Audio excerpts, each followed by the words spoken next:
Zdravím všechny lidi, nás u nového videa. V dnešním videu to bude zase Beastform. A tady ten díl asi pojmenuji, že to bude hodně bolet, protože nevím, jak byste to udělali vy, ale já dám Gifted Diamond Egg do Sticket Planteru, protože nevím, co s ním dělat, a do Hiveu ho dávat nechci, protože by mi padla nějaká včelka, která by stála za nic a litoval bych toho. A navíc můžu získat třeba tady ten skin na Kaba, nebo tady ty stickery, který potřebuju.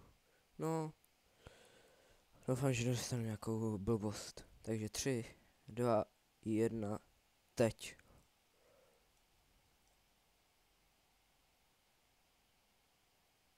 Ach jo.